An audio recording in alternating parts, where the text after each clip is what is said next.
प्रिय विद्यार्थियों, आज हम संस्कृत व्याकरण में संधि के टॉपिक को पढ़ेंगे। तो देखिए विद्यार्थियों,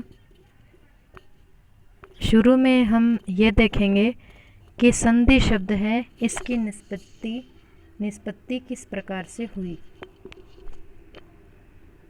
संधि शब्द है, संधि शब्द सम उपसर्ग धा धातु और की प्रत्यय के जुड़ने से बना है।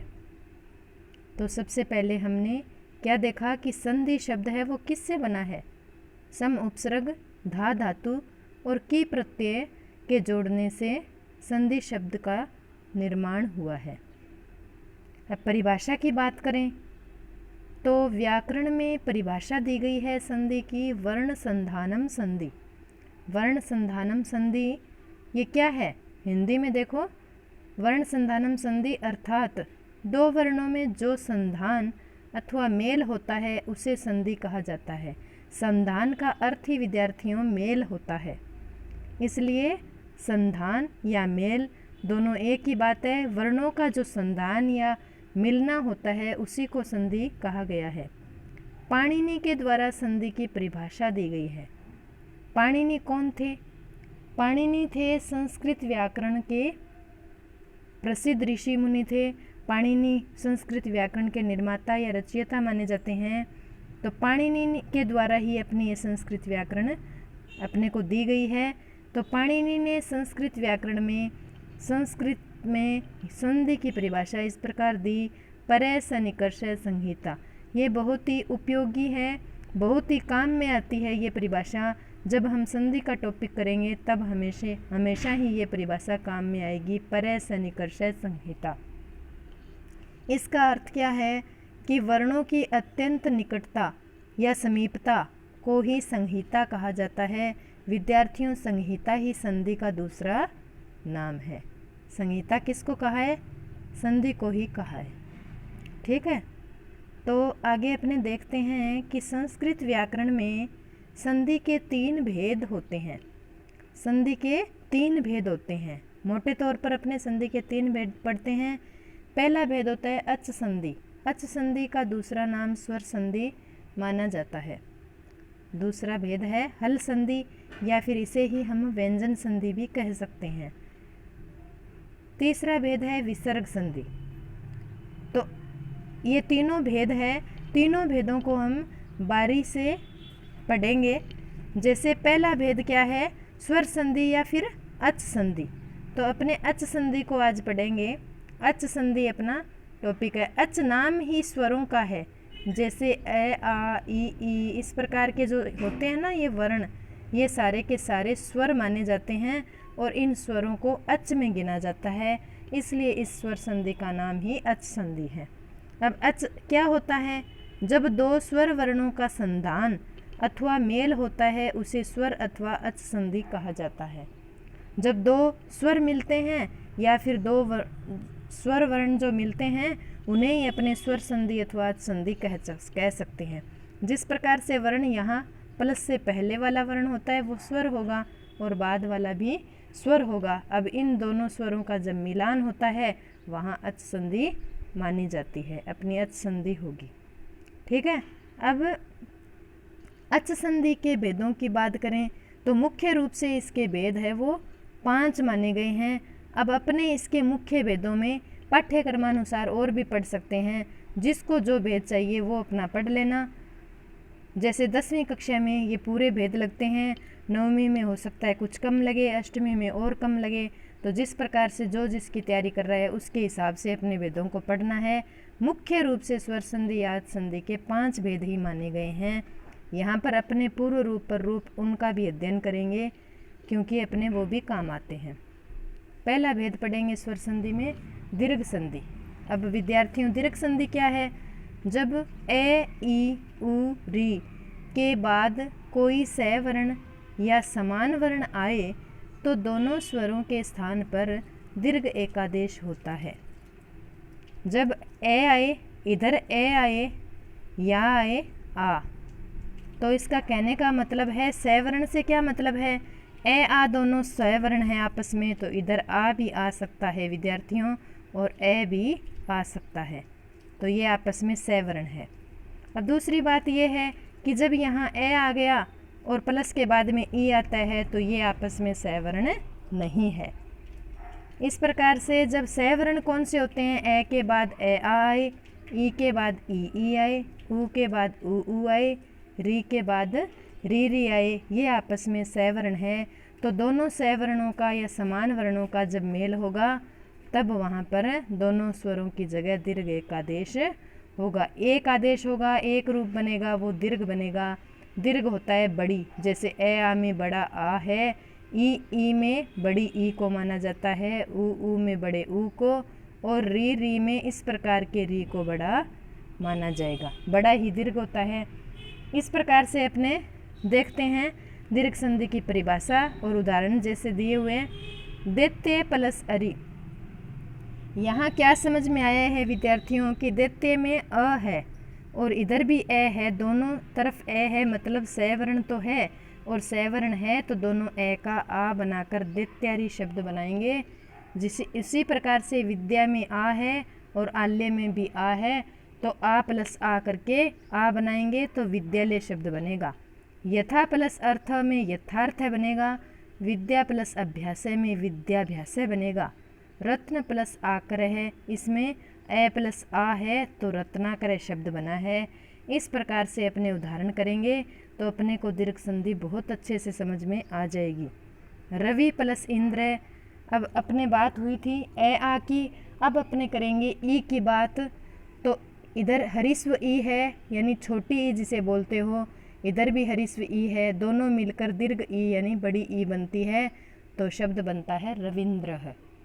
महती इच्छा, ये शब्द है, इसमें महती में बड़ी ई यानी दीर्घ ई है, बाद में हरिस्व ई है और शब्द बनता है महतीच्छा। कपि ईशय में कपिशय, यह मात्रा है ना विद्यार्थियों हमेशा बड़ी ही आएगी। जहाँ पर जो संधि कार्य हुआ है वहाँ मात्रा संधि युक्त पद बनते ही बड़ी मात्रा हो जाएगी, दीर्घ मात्रा हो जाएगी, इसीलिए इसका नाम दीर्घ संधि रखा है। जैसे परि प्लस इच्छा, परीक्षा शब्द बना है। परीक्षा की दृष्टि से परीक्षा शब्द वेरी इंपॉर्टेंट है। अति प्लस इव, अतीव शब्द। श्री प्लस ईशय, शीशय। विष्णु प्लस उदय, विष्णुदय। इस प्रकार से अपने उदाहरण कर रहे हैं। भानु प्लस ऊष्मा, यहाँ हरिस्व उ आया है फिर दीर्घ उ आया है, बनाना अपने को हरिस्व है, भानुष्मा शब्द बनेगा। गुरु प्लस उपदेश है, यहाँ गुरु में ऊ छोटा है, रे में छोटा ऊ, इस प्रकार से लगता है और दिखाई दे रहा है विद्यार्थियों कि ये ऊ इस प्रकार से छोटा लगता है और दीर्घ जब ऊ आता है तो इस प्रकार का ऊ होता है, गुरु उपदेश है। होत्री प्लस रिकार है, यहाँ री और री मिल रहे हैं, दोनों सवर्ण मिल रहे हैं तो दीर्घ री इस प्रकार से होता है, होत्रिकार है।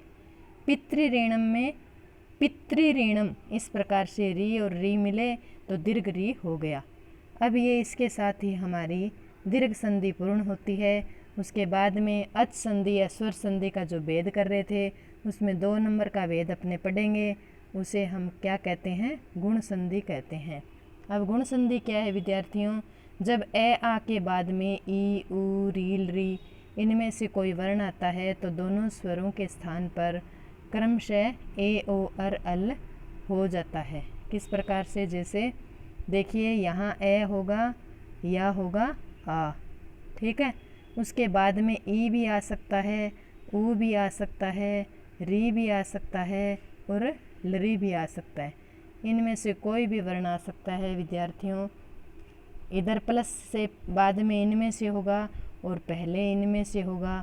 तो अपने आदेश किस प्रकार करेंगे, जब ए आ के बाद में ई आएगा तो ए बनाएंगे, ऊ आएगा तो ओ बनाएंगे, अगर आएगा री तो अर बनाएंगे और लरी आता है तो अल बनाएंगे। इस प्रकार से अपने इसमें बनाएंगे। अब इन उदाहरणों को अपनी कॉपी में आप नोट करते हो, उसके बाद में ये परिभाषा मैच करके अपने दिमाग से काम में लेते हो तो आपको ये उदाहरण ज़रूर समझ में आएंगे।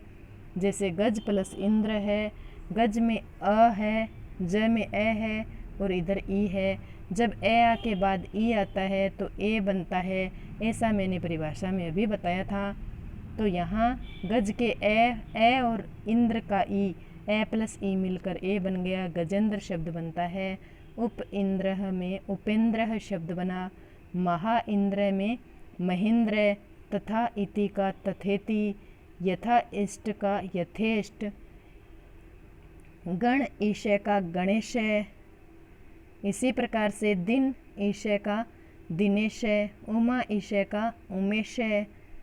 अब बात हुई थी ए आ के बाद ई आने से ए बना था, और अब अपने आगे बात करेंगे ए आ के बाद जब ऊ आता है तो ओ बनता है। जिस प्रकार से सूर्य प्लस उदय में सूर्योदय है, पर प्लस उपकार है परोपकार है, हित प्लस उपदेश है हितोपदेश है, पुरुष प्लस उत्तम है पुरुषोत्तम है। इस प्रकार से बनते हैं। अब अपने बात करेंगे कि ए आ के बाद जब री आता है तब क्या बनता है, अर बनता है। तो राज प्लस ऋषि में राजर्षि बनता है, महा प्लस ऋषि में महर्षि बनता है, ग्रीष्म प्लस ऋतु में ग्रीष्म ऋतु बनता है, वर्षा प्लस ऋतु में वर्षा ऋतु बनता है, देव ऋषि का देवर्षि बनता है। इसी प्रकार से ए आ के बाद जब आता है लरी, लरिकार लरी आता है तो उसको एओ अरल अल बनाते हैं। ए आ के बाद लरी आता है तो अल बनाते हैं। तव प्लस लरिकार तवलकार, मम प्लस लरिकार ममलकार बनता है। तव प्लस लरी दंत तवल दंत बनता है। इसी प्रकार से देखते हैं विद्यार्थियों कि हमारी अच संधि का दूसरा भेद गुण संधि पूर्ण होता है। तीसरा भेद पढ़ेंगे यण संधि। यण संधि में क्या होता है, जब ई उ री री के बाद में कोई असमान स्वर आए तो पूर्व में आए हुए स्वरों के स्थान पर क्रमशः य व र ल हो जाता है। ये विद्यार्थियों संस्कृत में य र ल व गलत माना जाता है, य व र ल ये क्रम ही सही माना जाता है। संधि के अनुसार मानो या किसी प्रकार से मानो, माहेश्वर सूत्र होते हैं संस्कृत में, वो अपना क्रम यही बताते हैं अंतस्थ वर्णों का, तो आपको यही याद करना है।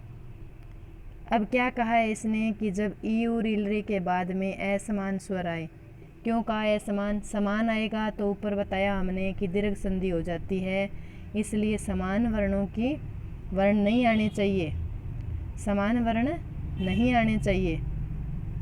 समान वर्ण आने से दीर्घ संधि हो जाती है। और असमान वर्ण जब आएंगे तो यहाँ दोनों स्वरों के स्थान पर नहीं, ई के स्थान पर यह बनेगा, ऊ के स्थान पर वह बनेगा, री के स्थान पर रे और री के स्थान पर लय बनेगा।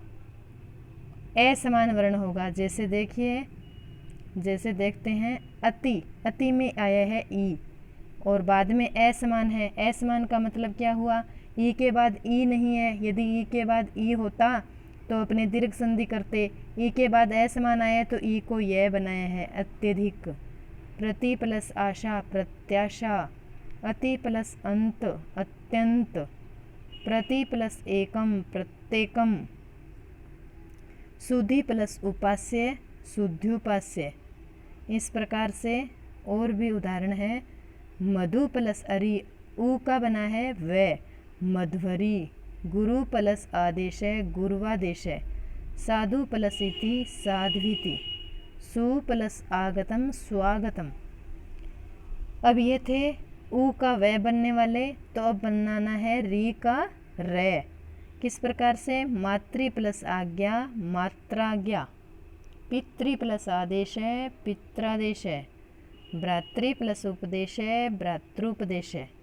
अब धातृ प्लस अंश है धात्रंश, लरी प्लस आकृति ही लाकृति ही, लरी प्लस अनुबंध है लनुबंध है। इस प्रकार से हमने संस्कृत में संधि की परिभाषा और संधि के तीनों भेदों के नाम और उसके बाद स्वर संधि की परिभाषा करते हुए हमने उसके तीन भेदों दीर्घ, गुण और यण संधि का अध्ययन किया। आगे के वीडियो में हम इसके आगे के भेदों को पढ़ेंगे। धन्यवाद।